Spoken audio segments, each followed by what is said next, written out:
परमेश्वर का धन्यवाद करते हैं प्रियो। पिछले दिनों प्रभु के अनुग्रह से हम 1 से लेके 10वें पद तक प्रकाशित वाक्य के पहले अध्याय के 1 से लेके 10 तक हम कर चुके हैं कंप्लीट।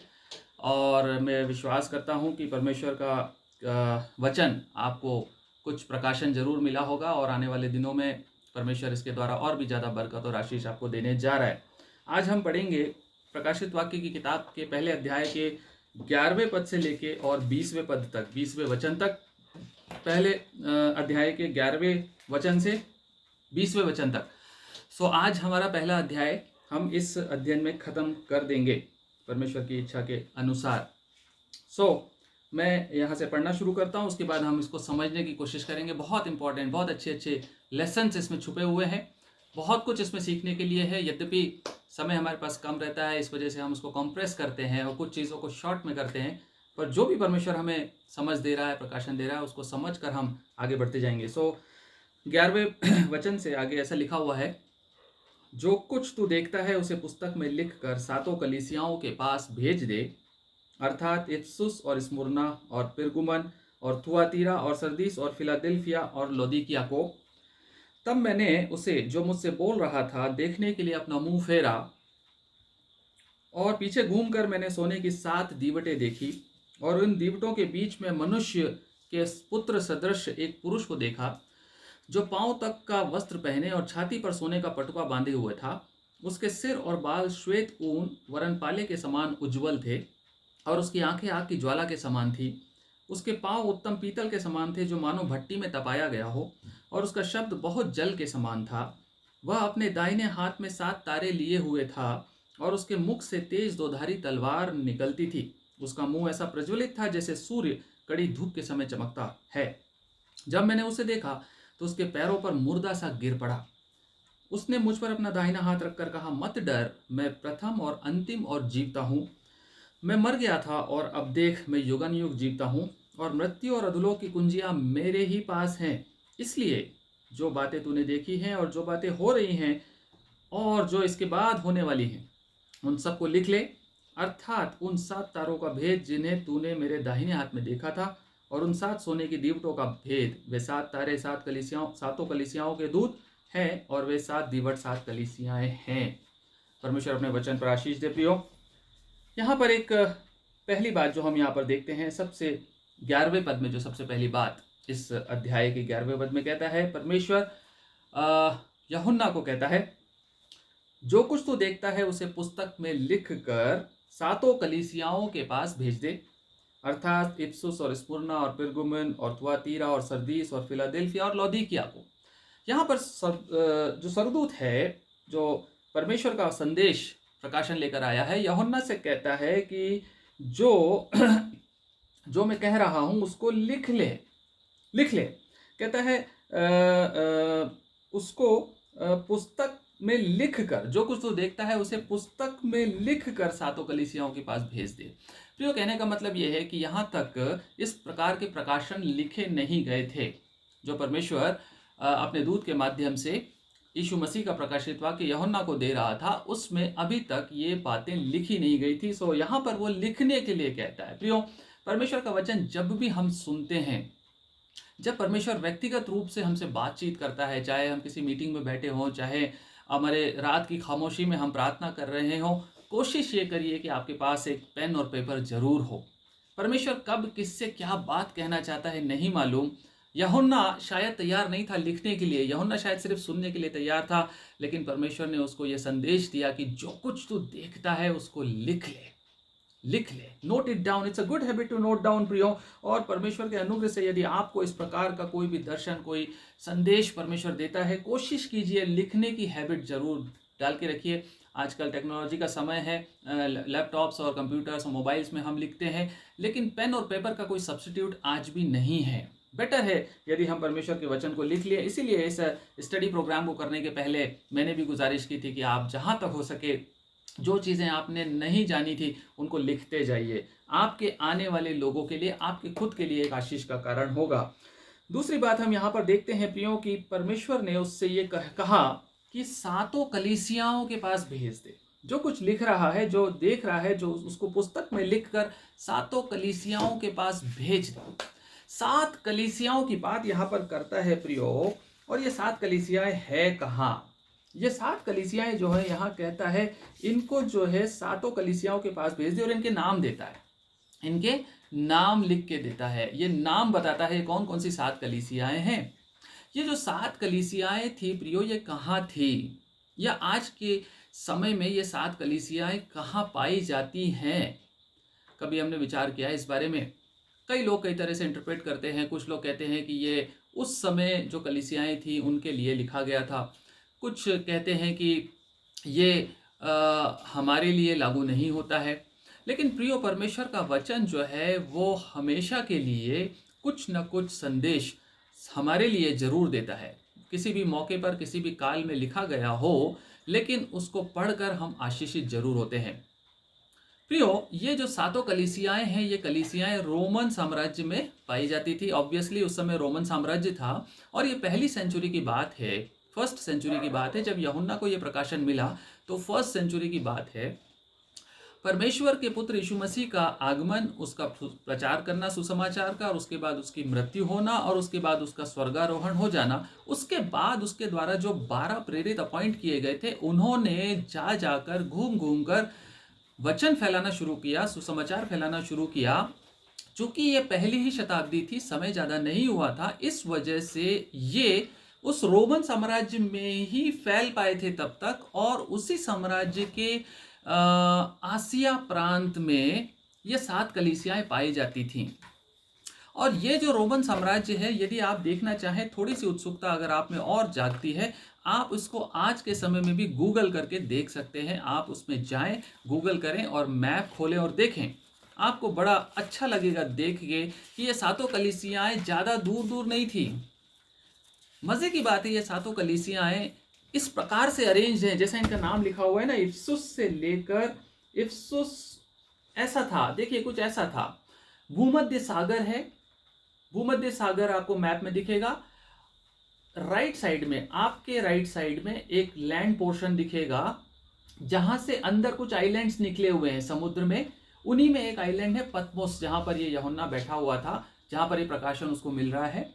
और उसके आगे उस प्रकाशन के आगे, उसके आगे यदि आप देखेंगे तो वहां से आगे लैंड पोर्शन में यदि आप जाएंगे तो बिल्कुल समुद्र से लगा हुआ जो लैंड पोर्शन है आपके राइट साइड में, वहां पर ये कलीसियाएं थी आसिया प्रांत में और रोमन साम्राज्य के। और ये जो कलीसियाएं ये ऐसे जमा हुई हैं, इफ्सुस, उसके बाद दूसरी कलीसिया स्मुरना, उसके बाद पिरगुमन, ऐसे एक माला जैसी बनी हुई है ये कलीसियाओं की, बिल्कुल ऐसे सीरियली। और वैसे ही यूहन्ना को दिया गया कि इनको नाम बताया गया।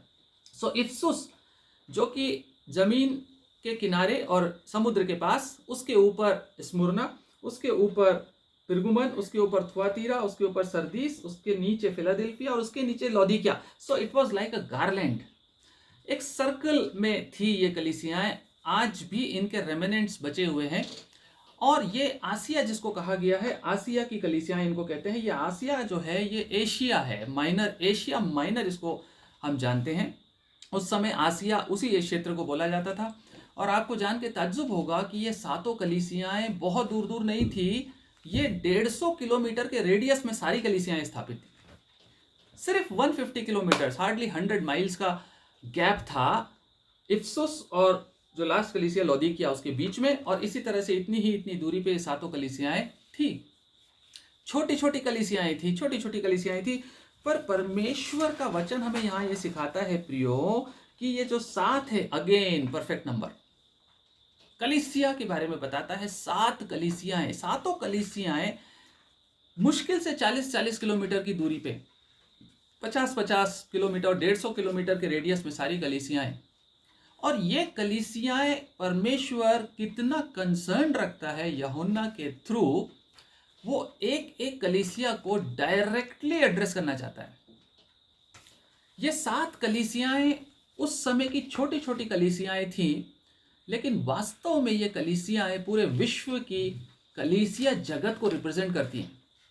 7 टाइप्स को रिप्रेजेंट करती हैं कलीसिया। 7 टाइप्स की कलीसियाओं से परमेश्वर बात करना चाहता है, या जब वो देखता है तो उसको 7 कैटेगरी की कलीसियाएं दिखती हैं। और ये जो बातें लिखी गई हैं यूहन्ना के द्वारा, ये अंतिम समय के लिए, इसका मतलब ये कलीसियाएं आज भी हैं। ये कलीसियां लिटरल मीनिंग में नहीं है, लेकिन जो भी कलीसिया है उनमें ये कलीसिया इन सातों में से किसी एक कैटेगरी में आती है। किसी एक कैटेगरी में जरूर हमारी कलीसिया भी आती है। अब सवाल यह है कि ये कौन सी कैटेगरी में आती है, वो इंपॉर्टेंट बात है प्रियो। यूहन्ना, आप देखिए आज के समय जो कलीसियाएं हैं, अगर 100-150 किलोमीटर के रेंज में देखें, बल्कि और ज़्यादा 500 किलोमीटर की भी रेंज में चले जाएं, तो कलीसियाओं को ग्रुप कर दिया गया है। कलीसियाएं डिनोमिनेशंस का पार्ट बन गई हैं। कलीसियाएं ऑर्गेनाइजेशंस का पार्ट बन गई हैं। कलीसियाओं का हेड कोई बिशप होगा या कोई और नाम से होगा, कोई ऑर्गेनाइजेशनल हेड होगा जो कलीसियाओं को हेड करता है। ये कलीसियाओं को ग्रुप कर दिया गया। हम लोगों ने 20 सेंचुरीज में, 2000 साल में कलीसियाओं का ग्रुपिज्म हुआ है। इनका हेडक्वार्टर कोई और रहता है, कलीसियाओं के ब्रांचेस कुछ और रहती हैं, कुछ और रहता है। लेकिन परमेश्वर कलीसियाओं के ग्रुपिज्म में इंटरेस्टेड नहीं था। इस वचन से हम ये सीखते हैं, परमेश्वर ये चाहता है कि हर कलीसिया को इंडिविजुअल एड्रेस किया जाए। आप समझ रहे हैं बात को? परमेश्वर ऑर्गेनाइजेशन में इंटरेस्टेड नहीं है। ऑर्गेनाइजेशन मनुष्य के काम के लिए बनाई गई, मनुष्य की दृष्टिकोण से बनाई गई, मनुष्य की ईज के लिए, कन्वीनियंस के लिए बनाई गई। क्या आप सोच सकते हैं, एक बार थोड़ा सोच के देखिए, कि ये 7 कलीसियाओं का एक हेडक्वार्टर नहीं हो सकता था क्या? कितनी पास पास थी, कितनी छोटी छोटी कलीसियाएं थी। इन सब को मिला के एक मिशन बन सकता था। प्रेरितों के माध्यम से कोई एक ऑर्गेनाइजेशन या कोई एक नाम देके एक मिशन के अंदर इसको रख देते, और कोई एक प्रेरित उनका हेड बन जाता और बाकी उसके सपोर्ट में आ जाते। इस तरह का सिस्टम हो सकता था, लेकिन परमेश्वर ने ऐसा नहीं होने दिया। परमेश्वर कलीसिया का हेड होता है। कहने का मतलब ये, हर कलीसिया का जो लॉर्डशिप है वो परमेश्वर खुद रखना चाहता है। He wants to deal individually with every church. He is not interested in dealing with the headquarters only. किसी एक हेडक्वार्टर से एड्रेस नहीं करना चाहता कि तुम्हारे मिशन में ये हो रहा है, देख लो तुम्हारे। He is interested in each and every church on the earth, and he wants to evaluate individually every church. Her church को वो मूल्यांकन इंडिविजुअल करता है। इसलिए उसने कहा कि इन सातों कलीसियाओं को के दूतों को लिख। आज के समय इन कलीसियाओं के रेमिनेंट्स बचे हुए, यदि आप लिटरल फॉर्म में जाएंगे तो आप फोटो देखेंगे तो टूटे फूटे खंडहर बने हुए हैं, बल्कि कुछ शहरों के नाम जो इसमें लिखे वो भी बदल दिए गए। आज के समय में ये क्षेत्र जो है ये तुर्की में आता है। तुर्की देश है ना, टर्की जो कंट्री है, उस कंट्री के अंदर ये शहर सातों पाए जाते हैं। इन कलीसियाओं के रेमिनेंट्स खंडहर पड़े हुए हैं, और मोस्टली 99% पॉपुलेशन मुस्लिम है। बहुत छोटे छोटे किसी एक दो शहरों में ग्रुप्स हैं जो मसीही समूह हैं, जो आज प्रार्थना करते हैं, इकट्ठा होते हैं। उनकी कलीसियाओं के नाम उन्होंने और कुछ रख दिए, लेकिन यहाँ मोस्टली ये डोमिनेटेड है मुस्लिम से। इसका मतलब ये नहीं है प्रियो कि परमेश्वर का वचन इन कलीसियाओं के लिए ही था। ये कलीसियाएं रिप्रेजेंट करती हैं विश्व की सारी कलीसियाओं को, और अंत के समय में ये कलीसियाएं जो हैं रिप्रेजेंट करती हैं सारी कलीसियाएं इस तरह की कैटेगरीज में पाई जाएंगी। और परमेश्वर बड़ी बेबाकी से यूहन्ना को कहता है कि इनको लिख दे जो मैं कहना चाहता हूं। स्टर्नली जो कहना चाहता हूं साफ साफ लिख देना। कलीसियाओं से परमेश्वर प्रेम करता है प्रियो, इसलिए वो कलीसियाओं को परफेक्टली, ऑल चर्चेस को एड्रेस करता है प्रियो। परमेश्वर हर कलीसिया का हेड होता है। और शैतान का जो पॉलिसी है आप जानते हैं, शैतान अंत के दिनों में, हम अंत के दिनों की बात कर रहे हैं क्योंकि हम रेवलेशन पढ़ रहे हैं, अंत के दिनों में शैतान एक पैरेलल चर्च सिस्टम डेवलप कर रहा है। और ये 2000 साल से हो रहा है, आज नहीं। शैतान की पॉलिसी है ग्रुपिज्म, ऑर्गेनाइजेशनलिज्म और हेडक्वार्टर वाला सिस्टम। मनुष्यों के बनाए हुए सिस्टम शैतान चर्चेस में लेके आ गया 2000 साल पहले से, और आज और तेजी से फैल रहा है। शैतान का, आगे हम पढ़ेंगे, आप भी देखेंगे, शैतान का जो वार है वो हमारे घर के अंदर घुस गए है, और हम उसको अलाउ करते हैं। हमारे लीडर्स, हमारे चर्च एल्डर्स, हमारे लोग उसको अलाउ कर रहे हैं। डिसेप्शन में शैतान काउंटरफिट चर्च बिल्डअप कर रहा है। और परमेश्वर के वचन में उसको बेबीलोन के नाम से दर्शाया गया है। एक पैरेलल चर्च शैतान डेवलप कर रहा है जो परमेश्वर के स्टैंडर्ड्स पे नहीं चलता। वो भी चर्च है, ध्यान से सुनिएगा। डिसेप्शन इज, ये एक बहुत बड़ा हथियार बनने जा रहा है। आने वाले समय में अलर्ट रहने की जरूरत है, क्योंकि चर्च ही परमेश्वर के अगेंस्ट खड़े होने वाले हैं। शैतान के द्वारा बनाए गए चर्चेस परमेश्वर का विरोध करने के लिए खड़े होने वाले हैं। और ये जो काउंटरफिट पैरेलल चर्चेस हैं, इनको बेबीलोनियन चर्चेस के नाम से एड्रेस करता है परमेश्वर। इसलिए परमेश्वर कहता है जिस चर्च को मैंने एस्टेब्लिश किया वो मेरे स्टैंडर्ड्स पे काम करना चाहिए, उसका हेड मैं होना चाहिए। वो आपस में फेलोशिप में रह सकते हैं, लेकिन उनका एक कलेक्टिव हेड कोई नहीं हो सकता। मैं इंडिविजुअली एक एक चर्च का हेड हूं। सो हमें शैतान की इस पॉलिसी को समझना है, परमेश्वर के तरीकों को समझना। परमेश्वर इंडिविजुअल चर्च में इंटरेस्टेड है, मिशंस, ऑर्गेनाइजेशंस, ग्रुपिज्म में परमेश्वर इंटरेस्टेड नहीं है। He is interested in each and every church and each and every individual of that church. So ये सातों जो कलीसियाएं हैं, इनके नाम यहाँ पर कहता है। उसके बाद हम यहाँ पर देखते हैं कि ये जो सातों कलीसियाएं हैं, इनको परमेश्वर जो है दीवटों के समान बताता है ना। इनको क्या बताता है? लैंप शेड्स के समान। 12वें पद में क्या कहता है? तब मैंने उसे जो मुझसे बोल रहा था देखने के लिए अपना मुंह फेरा, और पीछे घूमकर मैंने सोने की 7 दीवटें देखी। परमेश्वर ने उसको 7 कलीसियाओं के नाम दिए, और उसको पीछे आपने पढ़ा था 10वें पद में कि आत्मा में आ गया और तुरही का बड़ा सा शब्द उसको पीछे से सुनाई दिया। जैसे ही उसने पलट कर देखा तो उसको बोला तो गया था चर्चेस, पर दिखाई क्या दी? दीवटें। 7 लैंप स्टैंड्स, 7 लैंप स्टैंड दिखाई दिए उसको। प्रियो, जो लैंप स्टैंड्स होते हैं ये कलीसियाओं का सिंबल है, ये चर्चेस का सिंबल है। वचन हमें खुद बताता है 20वें पद में। इसी के 20वें वचन में क्या कहता है? 7 तारों का भेद जिन्हें तूने मेरे दाहिने हाथ में देखा था, उन 7 सोने की दीवटों का भेद। 7 तारे 7 कलीसियाओं के दूत, और 7 दीवट 7 कलीसियाएं हैं। परमेश्वर खुद इस भेद को साफ साफ प्रकट कर देता है। 7 जो दीवट है वो 7 कलीसियाएं, 7 लैंप स्टैंड्स।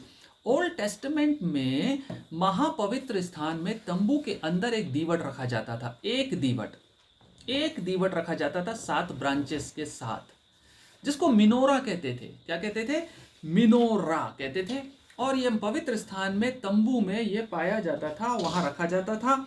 और ये जो मिनोरा था एक ही होता था। लेकिन आज परमेश्वर हर चर्च में एक मिनोरा चाहता है।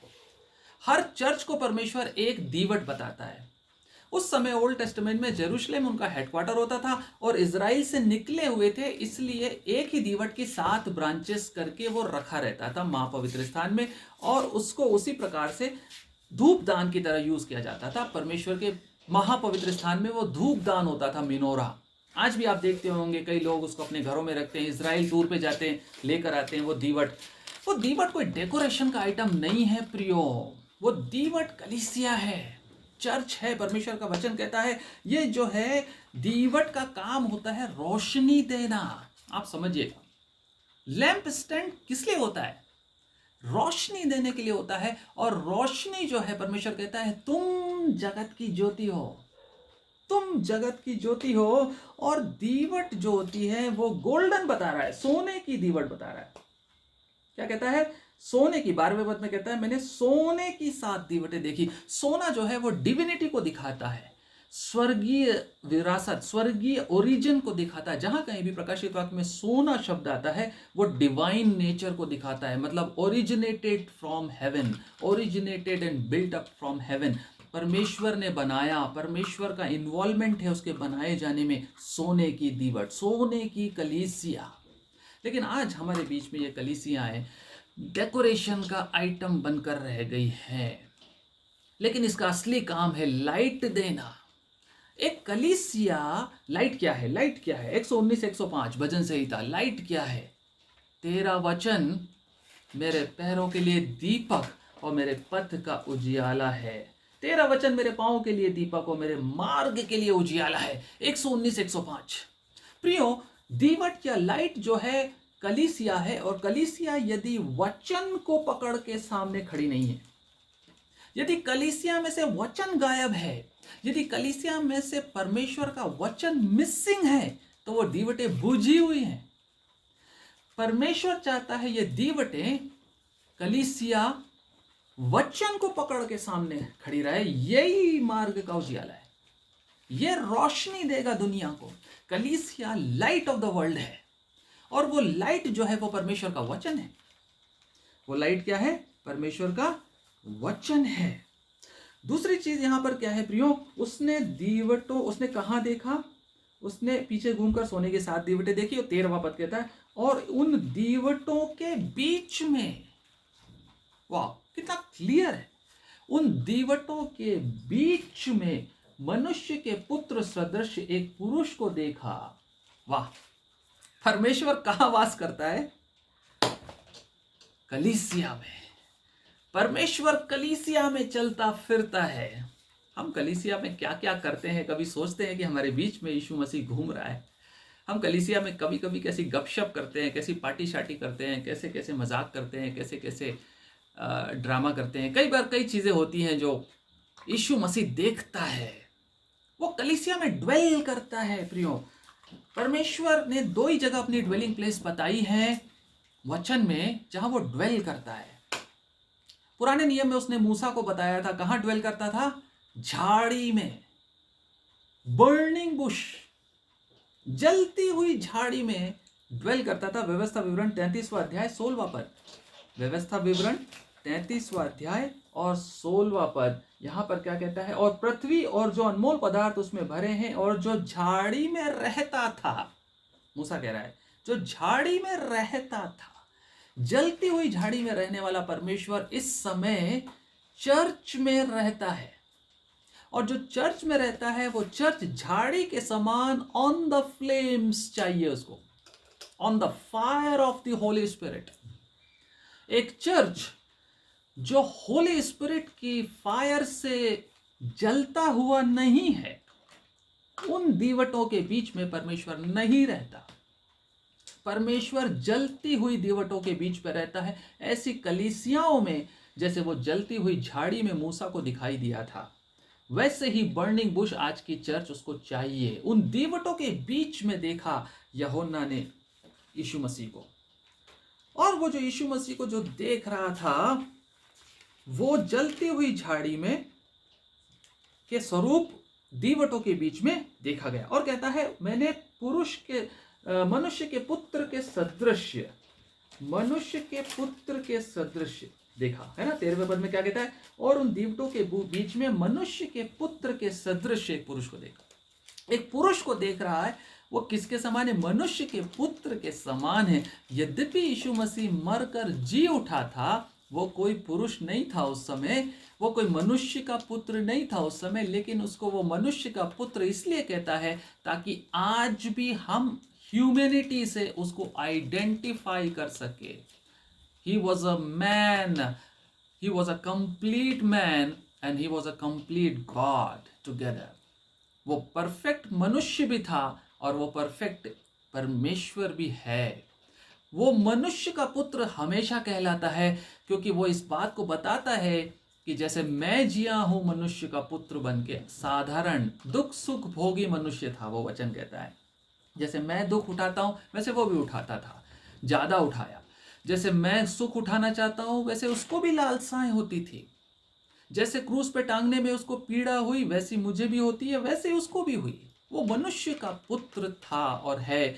वो हमें छोड़ता नहीं है प्रियो। हमारे मनुष्यत्व में रहते हुए हम कई बार सोचते हैं, प्रभु कितनी पीड़ा है हमारे पास, कितनी परेशानी, कितने टेम्पटेशन है, प्रभु क्यों ऐसा बनाया तूने? तू तो परमेश्वर है, तू तो कर सकता है, तू तो सब जानता है, हम कैसे करेंगे, हम तो मनुष्य है। उस समय इस बात को याद करिए कि वो भी मनुष्य बनकर आया और इन सब परीक्षाओं को फेस किया।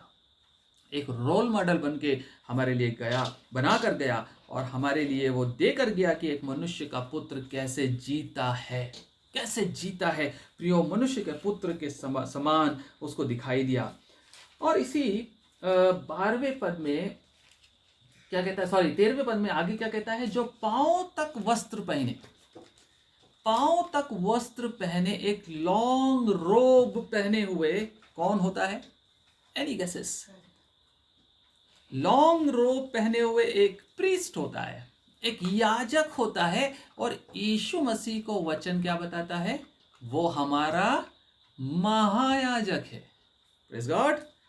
परमेश्वर का पुत्र यीशु मसीह इस दुनिया में मनुष्य का पुत्र बनकर आया, महायाजक के समान ड्यूटीज को डिस्पोज किया, और अंदर पवित्र स्थान के महापवित्र स्थान की जगह पर जहां परमेश्वर को सैक्रिफाइसेस दी जाती थी, वहां केवल याजक जा सकता था, महायाजक जा सकता था।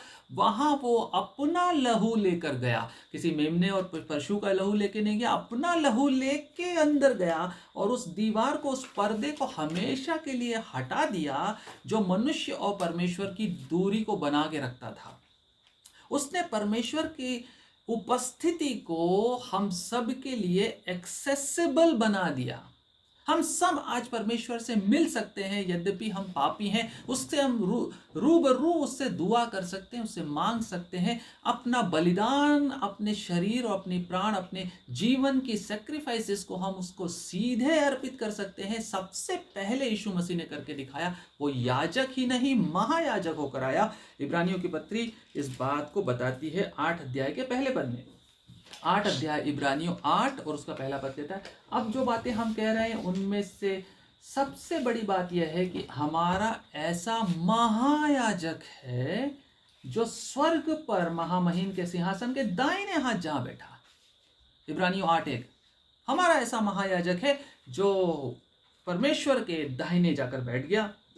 इसी इब्रानियों के 9वें अध्याय के 11वें पद में, 11वें वचन में दोबारा इस बात को कहता है, परंतु जब मसीह आने वाली अच्छी अच्छी वस्तुओं का महायाजक होकर आया, तो उसने और भी बड़े और सिद्ध तंबू से होकर, जो हाथ का बनाया हुआ नहीं, अर्थात इस सृष्टि का नहीं, और आगे कहता है अपने लहू को, बकरों और भेड़ों का लहू नहीं, अपने लहू को लेकर और परमेश्वर पिता के सामने अर्पित किया। महायाजक ये वस्त्र यूहन्ना को कंफर्म करते हैं कि जो महायाजक तेरा बन के आया था वही खड़ा है यहाँ, मनुष्य का पुत्र। पैर तक उसके वस्त्र, पैर तक वस्त्र पहने। अनडाउटली ये व्हाइट कलर के होंगे, लिखा नहीं है, लेकिन श्वेत वस्त्र के लंबाई तक, नीचे तक पहना हुआ था। और कहता है दूसरी बात, इसी का 13वें का पद में ही पढ़ते हैं, और छाती पर सोने का पटुका बांधे हुआ था। वाह, छाती पर सोने का पटुका बांधे हुए था। गोल्डन गर्डल, गोल्डन बेल्ट, सोने का पटुका। क्या दिखाता है ये सोने का पटुका? अगेन, सोना जो है वो डिवाइन है। यीशु मसीह का एक डिवाइन कैरेक्टर, लेकिन उसका ये कैरेक्टर एग्जीक्यूट किया उसने जमीन के ऊपर आकर। और एक जगह निकालिए, यशायाह की किताब में, यशायाह नबी की किताब में बताता है ये सोने का पटुका है क्या जो यीशु मसीह पहने हुए उसको दिख रहा है। ये सोने का पटुका क्या है? ये दिखता है यशायाह 11 और उसका 5 में। यशायाह 11वां अध्याय और उसका 5वां पद कहता है, उसकी कटी का फेंटा धर्म, उसकी कटी का फेंटा धर्म और उसकी कमर का फेंटा सच्चाई होगी। ये जो गोल्डन गर्डल है, जो उसकी कटी में बंधा हुआ, 2 बेल्ट हैं, एक कटी में बंधा हुआ मतलब कमर से थोड़ा ऊपर, और दूसरा कमर से थोड़ा सा नीचे, मतलब जो रोब उसका बंधा हुआ होता है कमर के नीचे, वो पटुके की बात कर रहा है। ये पटुका उसकी धार्मिकता और उसकी सच्चाई को बताता है। ये पटुका क्या बताता है?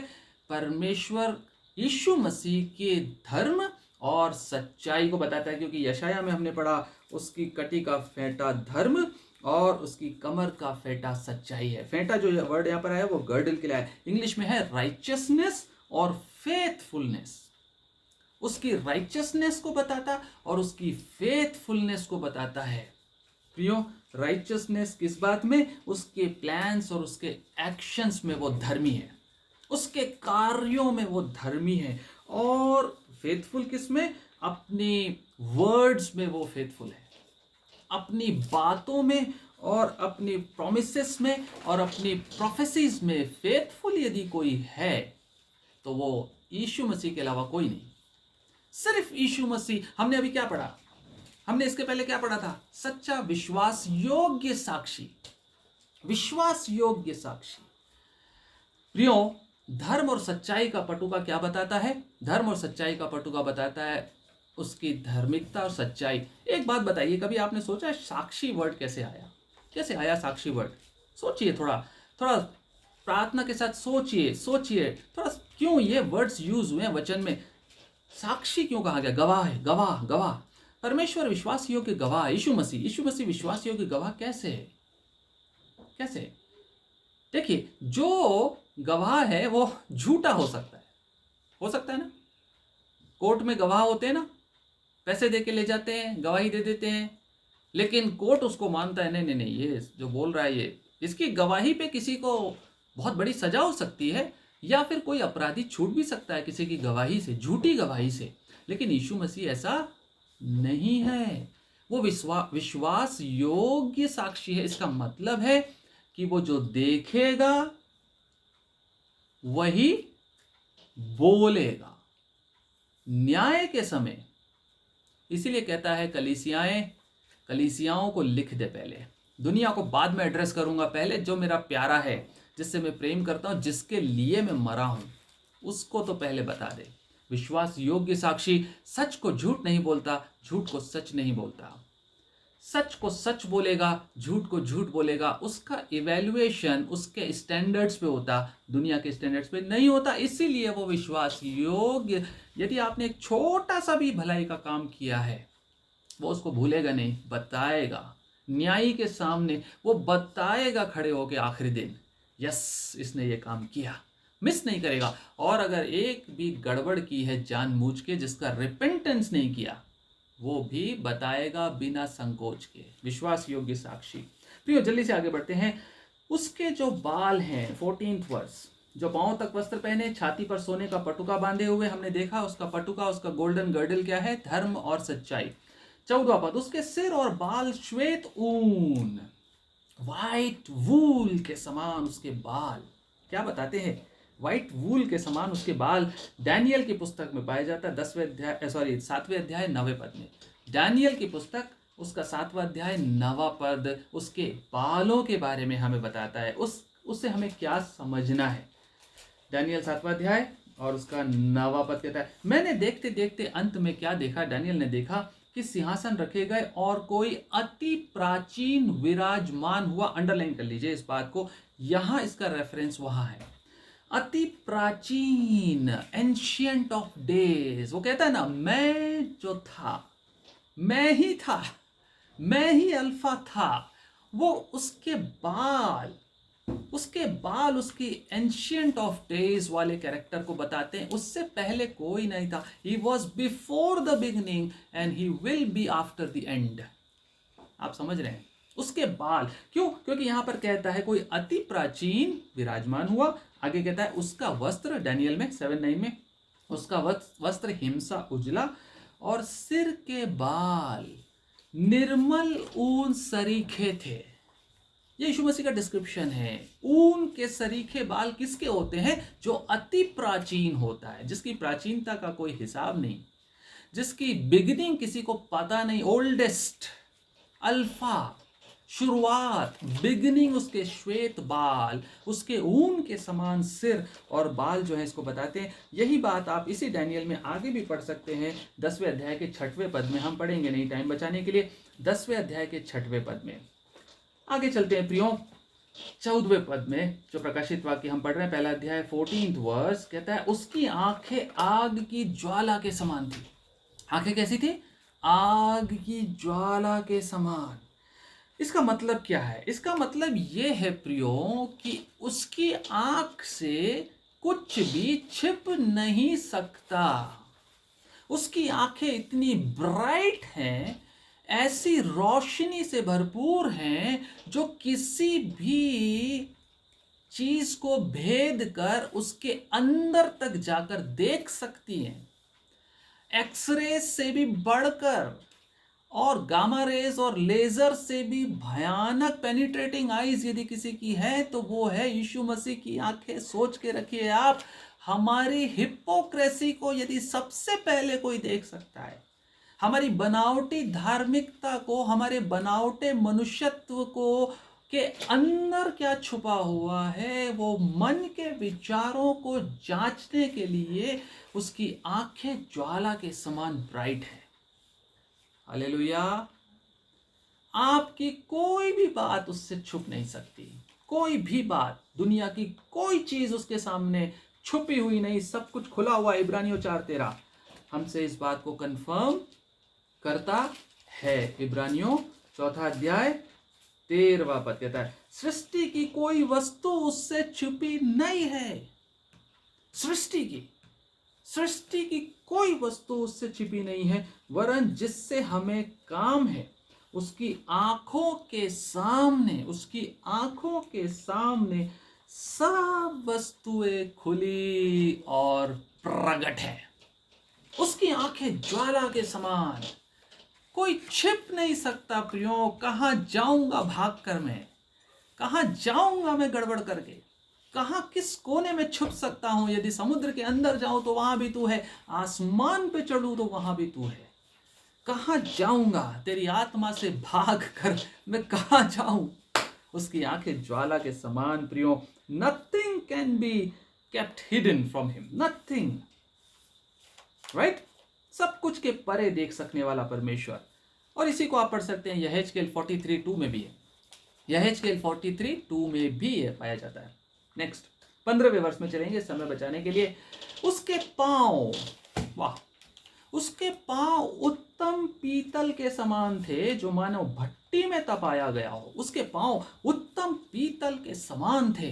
What is this bronze? पीतल क्या दिखाता है? क्या है पीतल? पुराने नियम में पीतल का उपयोग कहां होता था? थोड़ा याद करिए, पीतल कहां इस्तेमाल होता था परमेश्वर यहोवा की आराधना करने के लिए? जानते हैं आप? एक ऑल्टर होता था जिसको कहते हैं ऑल्टर ऑफ सैक्रिफाइस, बलिदान की वेदी। बलिदान की जो वेदी होती थी वो लकड़ी से बनाई जाती थी, बबूल की, और उसके ऊपर एक तपाया हुआ भट्टी में पीतल चढ़ाया जाता था चारों तरफ। और जो यूटेंसिल्स यूज होते थे वहां पर बलिदान करने के लिए और लहू छिड़कने के लिए, बलिदान की वेदी पर वो सारे यूटेंसिल्स के लिए व्यवस्था यहोवा ने खुद मूसा को दी। क्या व्यवस्था दी? ये सारे की सारे पीतल के बने होने चाहिए, राइट?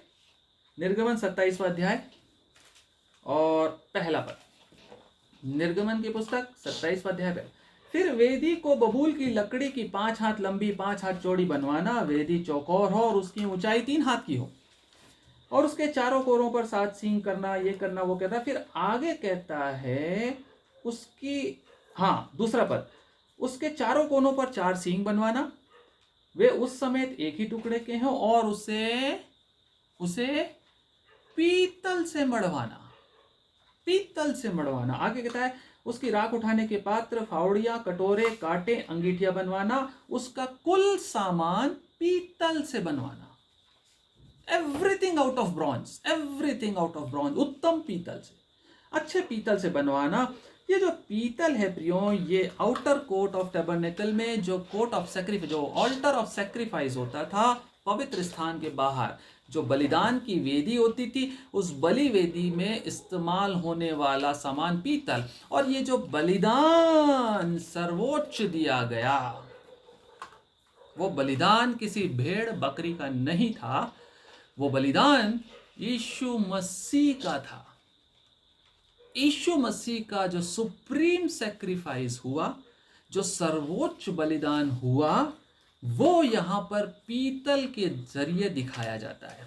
उसने अपना खुद का बलिदान देकर परमेश्वर के जजमेंट को अपने ऊपर लिया। बलि की जो वेदी होती थी, ऑल्टर ऑफ सैक्रिफाइस, वहां पर क्या होता था? परमेश्वर के न्याय के अनुसार किसी पशु को काट कर बलि करके उसका लहू छिड़का जाता था उस पीतल के ऊपर।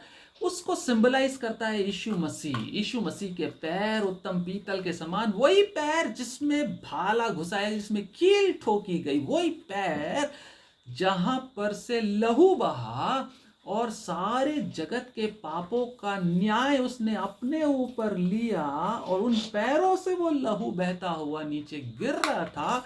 ये लहू का बलिदान उस बलिदान की वेदी का सब्स्टिट्यूट था जो मूसा के द्वारा व्यवस्था में दी गई थी। उत्तम पीतल के पैर यीशु मसीह के उसके सर्वोच्च बलिदान को हमेशा दिखाते रहते हैं। उसके दोबारा आगमन में भी आगे हम पढ़ेंगे इसी प्रकाशित वाक्य में, जब वो दोबारा आएगा तब भी उसके रोब पर लहू लगा होगा।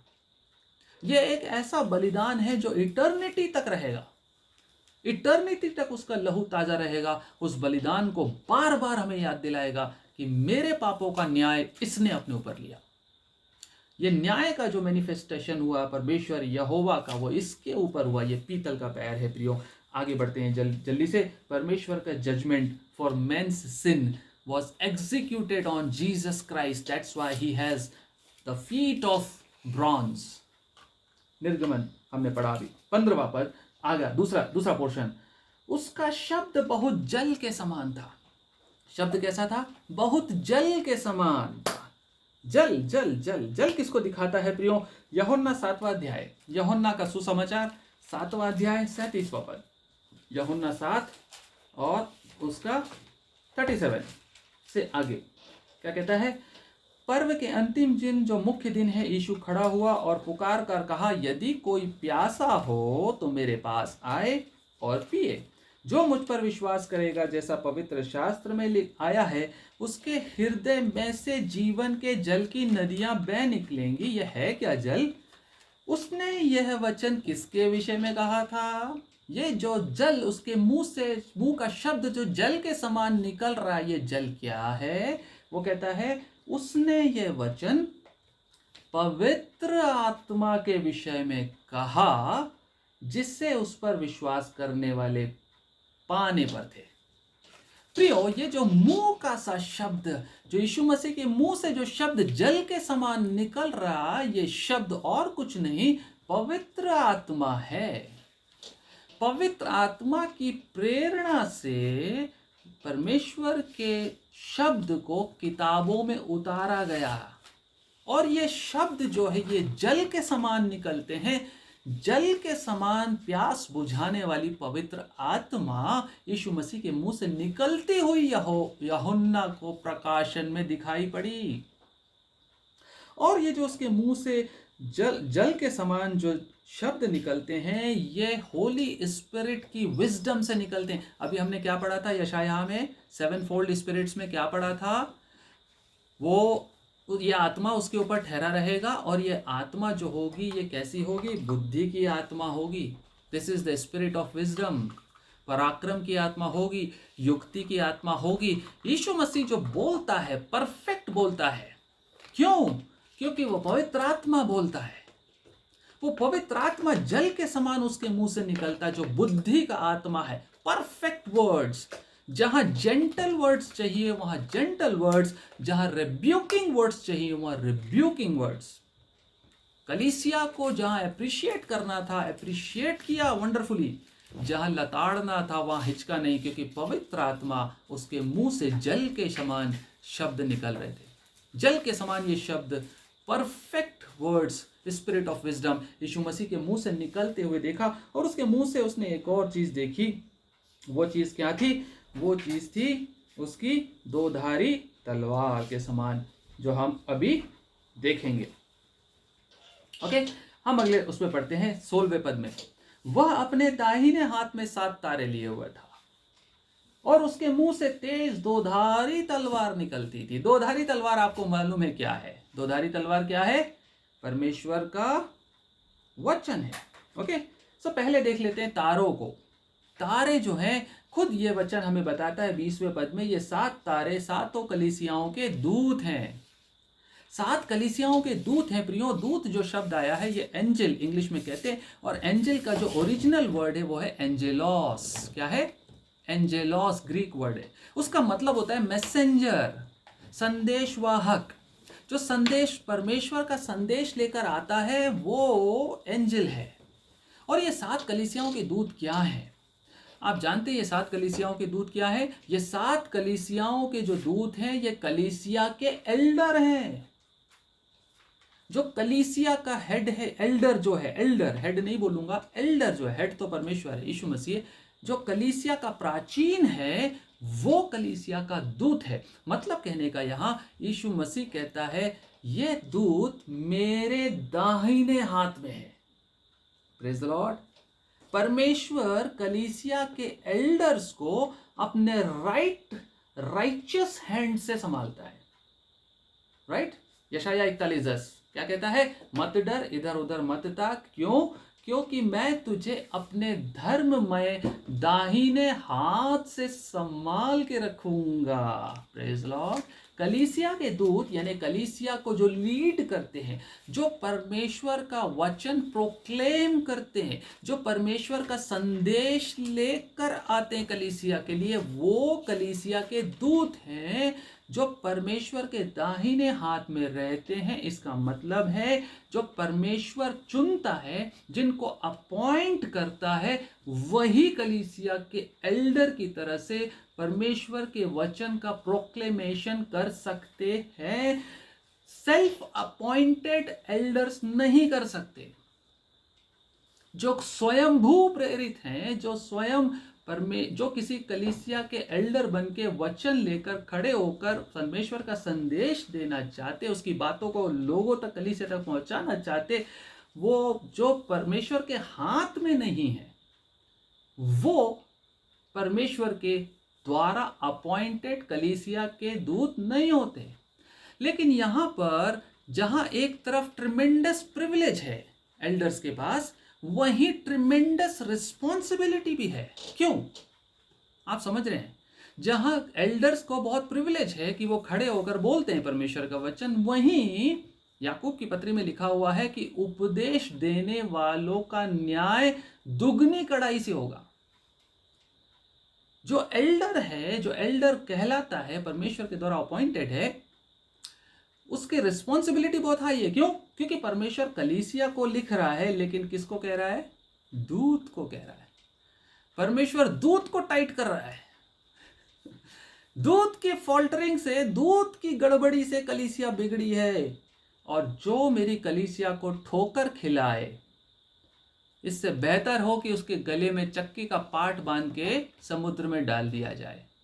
वो बेहतर है उसके लिए। न्याय के दिन उसकी दशा उससे भी बदतर होगी। प्रियो, झूठे एल्डर से खुद भी बच के रहना, और झूठे एल्डर जब तक परमेश्वर आपको लीड ना करे अपने हाथ में रखकर, तब तक उसके वचन को प्रोक्लेम करना आसान बात नहीं है। इसीलिए कहता है कि प्राचीनों के लिए प्रार्थना करो। परमेश्वर के दाहिने हाथ में रहते हैं क्योंकि एक अटमोस्ट सिक्योरिटी चाहिए उनको परमेश्वर की सुरक्षा चाहिए एल्डर्स को। इसीलिए उनको प्रार्थनाओं की आवश्यकता होती है, क्योंकि they are under satanic, constant satanic attacks. जो एल्डर, जो परमेश्वर का वचन लेके खड़ा है, उसको दुआओं की जरूरत है कलीसिया की, और उसको परमेश्वर की सिक्योरिटी चाहिए। शैतान उसको डिस्ट्रॉय कर देगा बहुत जल्दी, क्योंकि वह शैतान की हिट लिस्ट पे होता है। इसीलिए दाहिने हाथ से पकड़ के रखता है परमेश्वर। लेकिन जिस दिन वो एल्डर अपने आप में पफअप हो जाता, जिस दिन वो घमंड में भर जाता, जिस दिन वो परमेश्वर के गुणों को प्रकट करना बंद कर देता, उस दिन वो उसके हाथ से निकल जाता और शैतान के हाथ में चला जाता। इन 7 कलीसियाओं के दूत, जो 7 तारे हैं जो मेरे हाथ में हैं, इनको लिख दे मैं क्या चाहता हूं, मैं क्या देख रहा हूं, ताकि ये कलीसिया को संभालें, जिसके लिए चुने गए, जिसके लिए लीड और फीड करने के लिए अपॉइंट किए गए। Praise the Lord. प्राचीनों की नियुक्ति नए नियम में होती प्रियो, और यह परमेश्वर खुद ठहराता है। प्रेरितों के काम 14:23 में कहता है, उसने क्या किया? प्रेरितों के काम 14वां अध्याय और 23वां पद 23 कहता है, और उन्होंने हर एक कलीसिया में उनके लिए प्राचीन ठहराए और उपवास सहित प्रार्थना करके उन्हें प्रभु के हाथ सौंपा। प्राचीनों को ठहराकर प्रभु के दाहिने हाथ में सौंपा, जिस पर उन्होंने विश्वास किया था। कलीसिया को सौंपा, प्राचीनों को ठहराए जाने का प्रबंध तीतुस में भी मिलता है। टाइटस का 1 अध्याय 5वां पद, टाइटस का पहला अध्याय 5वां पद। ओके, सो परमेश्वर इक्विप करता है प्रियो इन लोगों को कि वो अपने उस गिफ्ट से इक्विप होते हैं कि वो परमेश्वर के वचन को प्रोक्लेम कर सकें। ये मैसेंजर हैं जो परमेश्वर के हाथ में रहते और धर्ममय हाथ में रहते। और पहला तिमुथियुस 5:17 में लिखा है कि ये दुगने आदर के योग्य समझे जाएं। ध्यान से सुनिएगा, पहला तिमुथी 5:17, फर्स्ट तिमुथी 5:17 में कहता है ये प्राचीन जो एल्डर जो परमेश्वर के दाहिने हाथ में है दुगने आदर के योग्य समझे जाएं। ओके, 5:17, जो प्राचीन अच्छा प्रबंध करते हैं, सबको ही नहीं, जो परमेश्वर के हाथ में जो अच्छा प्रबंध करते हैं, विशेष करके वे जो वचन सुनाने और सिखाने में परिश्रम करते हैं, दुगने आदर, 2 गुने आदर के योग्य समझे जाएं। यहां पर यह समझ लीजिए कि यहां पर जो वर्ड आया है वो है ऑनर, रेवरेंशियल फियर नहीं आया प्रियो। हम प्राचीनों को परमेश्वर ना बनाएं, पहली चीज। दूसरी चीज, हम परमेश्वर के दासों को दुगना आदर दें। जो दुगने आदर के योग्य होते हैं उनको दुगना आदर दिया जाना है, बट रेवरेंशियल फियर नहीं देना जो परमेश्वर का है। जो परमेश्वर का रेवरेंस है, जो भय और भक्ति परमेश्वर के लिए अपॉइंटेड है, वो परमेश्वर को देना, इनको दुगना आदर देना है। सो ये दूत जो है दुगने आदर के योग्य हैं प्रियो। और जैसा मैंने आपसे कहा, ये ट्रिमेंडस प्रिविलेज भी और ये ट्रिमेंडस रिस्पॉन्सिबिलिटी भी है एल्डर्स के लिए, क्योंकि परमेश्वर उनसे बात करता है, सीधा उनसे बात करता है। देख मैं क्या देख रहा हूँ, देख तूने क्या किया, देख ये हुआ वो हुआ। अभी पढ़ेंगे आगे आप जल्दी से आने वाले दिनों में। 16वें पद में हम पढ़ते हैं प्रियो, कहता उसके मुंह से दो धारी तलवार निकलती थी, तेज दोधारी तलवार निकलती थी, तेज दोधारी तलवार, डबल एजेड स्वॉर्ड, 2 एज वाली सोर्ड उसके मुंह से निकलती है। और ये जो हम जानते हैं ये परमेश्वर का वचन है ना, परमेश्वर का वचन है। और इब्रानियों 4:12 में लिखा हुआ है, इब्रानियों 4:12 में क्या लिखा है, क्योंकि परमेश्वर का वचन जीवित और प्रबल और हर एक दोधारी तलवार से भी बहुत चोखा है। राइट, जहां जेंटल होना है वहां जेंटल मुंह से निकलती है, word of God.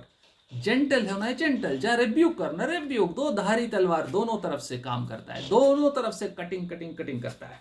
So word of God उसके मुंह से निकलता है। और 16वें पद में ही कहता है उसका मुंह कैसा था, ऐसा प्रज्वलित था जैसे सूर्य कड़ी धूप के समय चमकता है।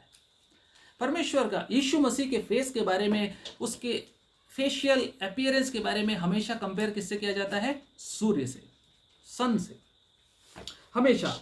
क्यों? क्योंकि सूर्य जो होता है वो किसको दिखाता है, सूर्य दिखाता है एक ऐसी प्लेस, एक अगम्य ज्योति, unapproachable fire and light, unapproachable, देख नहीं सकते आप, पहुंच नहीं, अगम्य, जहां जाया नहीं जा सकता।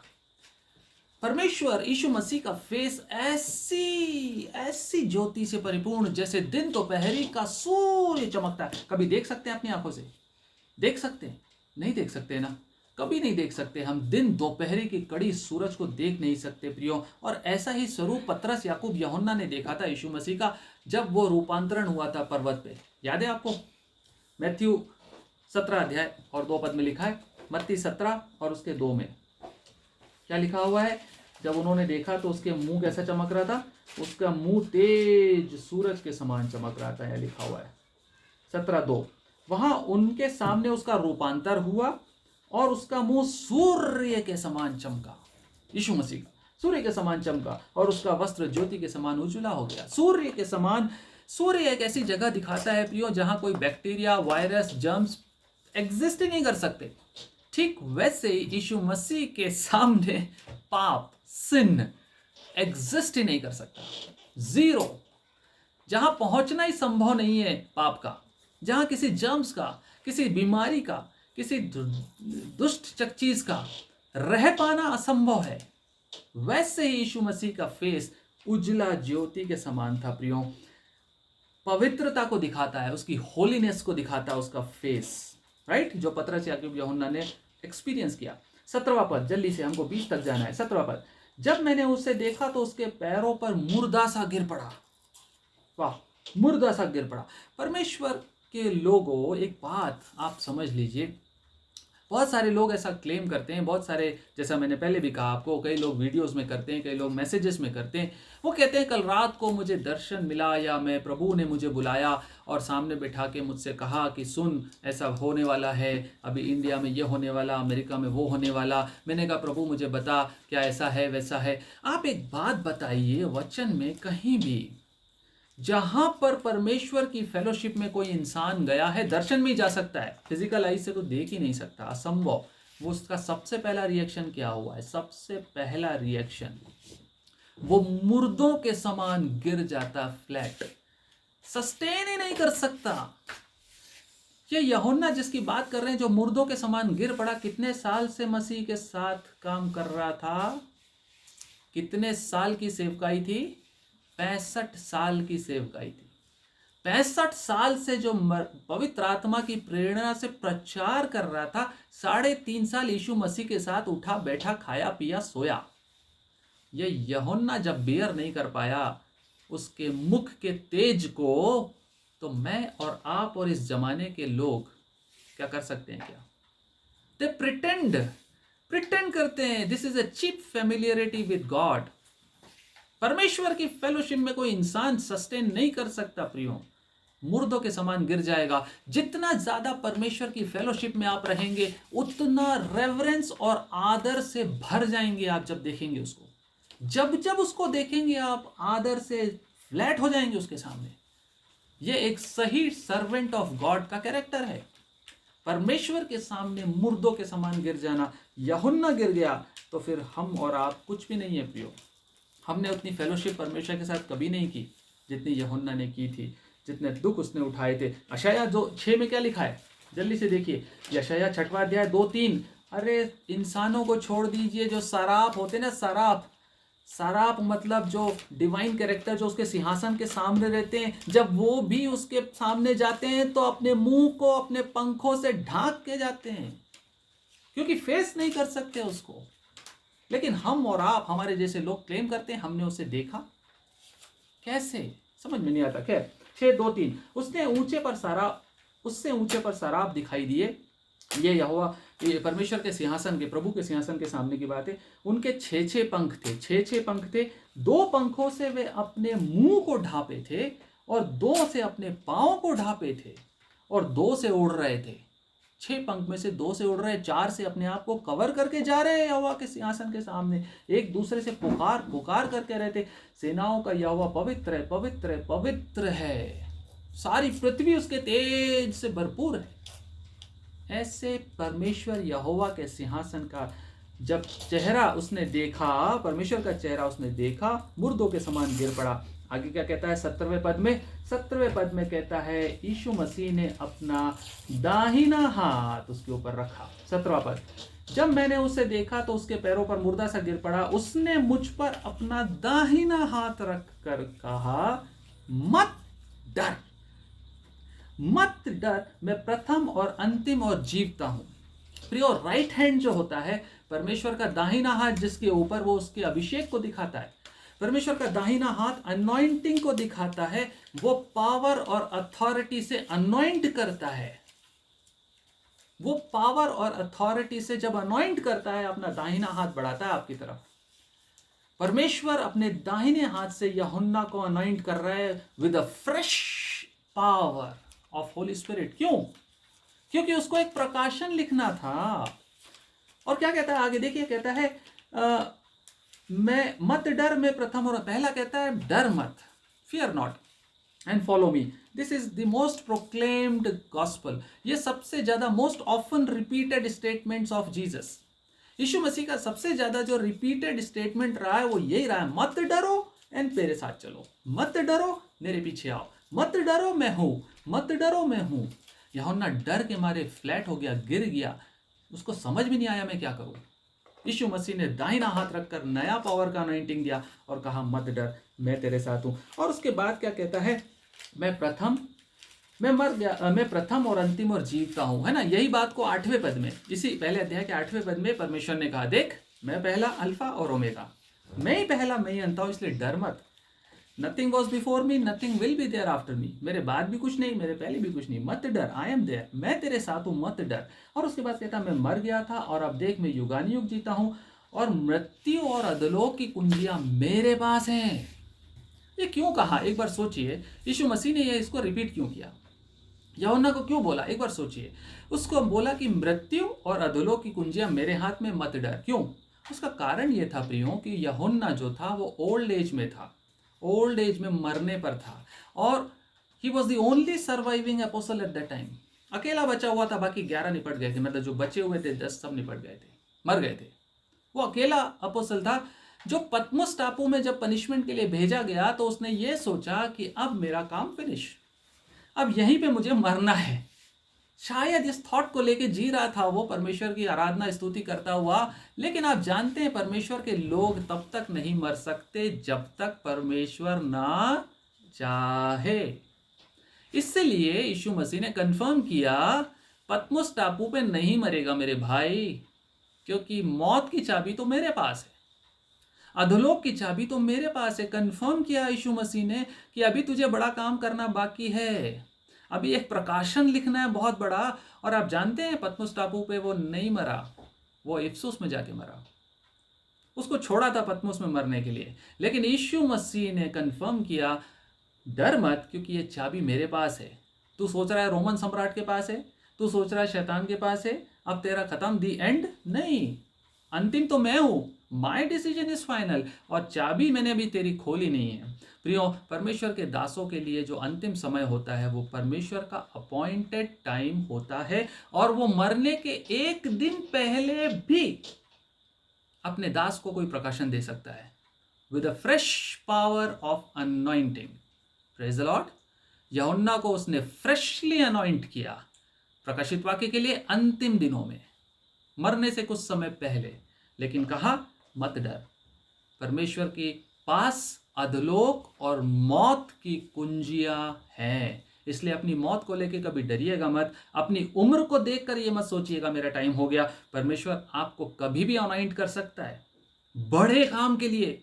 इससे बड़ा काम, प्रकाशन से बड़ा काम क्या कुछ हो सकता था उस समय जो यूहन्ना को दिया गया बुढ़ापे में?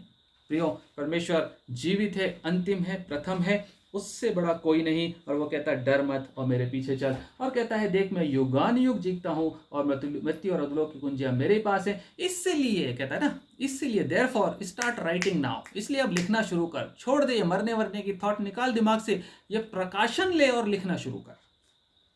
मैं हूं अंतिम, इसलिए लिख, जो बातें तूने देखी हैं और जो हो रही हैं और जो इसके बाद होने वाली है उन सबको लिख ले। 20वें पद में कहता है वही 7 तारे और 7 दीवटों का बात बताता है। 7 तारे दूत हैं और 7 दीवट कलीसियाएं हैं। 19वें पद में एक अंतिम बात सीखकर हम खत्म करेंगे 3-4 मिनट में। अंतिम बात आज के संदेश की, आज की स्टडी की। 19वें पद में कहता है इसलिए जो बातें, यहां पर प्रकाशित वाक्य की जो पुस्तक है प्रियो, जल्दी से समझ लीजिए, बहुत इंपॉर्टेंट बात है। 19वां पद बहुत इंपॉर्टेंट है।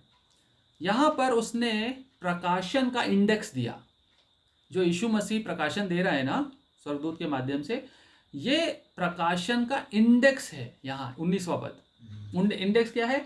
जो बातें तूने देखी हैं, मतलब अभी तक जहां तक लिखा गया, जो बातें तूने देखी हैं, एक हिस्सा प्रकाशन का वो है जो हो गया, जो देखा उसने, जो देख चुका।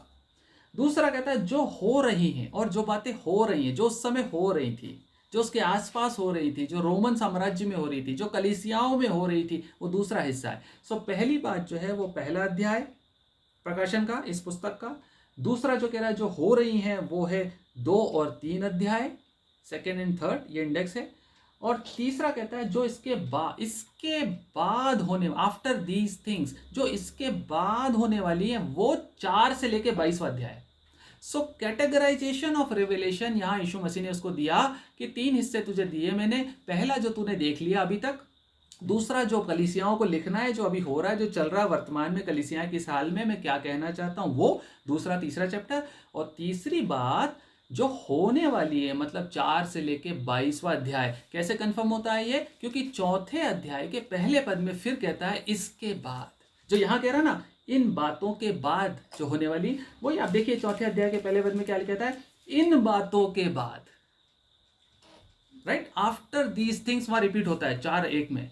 तो वो थर्ड पोर्शन शुरू होता है रेवलेशन का। सो फर्स्ट पोर्शन जो हो गई, जो तूने देखा, मेरे मेरे स्वरूप को देखा, मेरे पीतल के पाँव, मेरा रौब, मेरा वस्त्र, मेरे मुंह, मेरा वर्ड्स तूने सुने, मुझे देखा, जो देख चुका, जो कलीसियाएं कर रही हैं, जो उनको लिखना है, जो हो रहा है, वो दूसरा पोर्शन, सेकंड थर्ड। और जो थर्ड 4 से लेके 22 जो आने वाले समय में होगा, शायद तू मर जाएगा उसके बाद होगा, वो 4 से लेके 22वां पद, 22वां अध्याय। ये जो है, ये तीसरी चीज, 3 प्रकार का डिवीजन भी यीशु मसीह ने उसको क्लियरली दे दिया। सो फर्स्ट चैप्टर में हमें बहुत कुछ सीखने को मिला।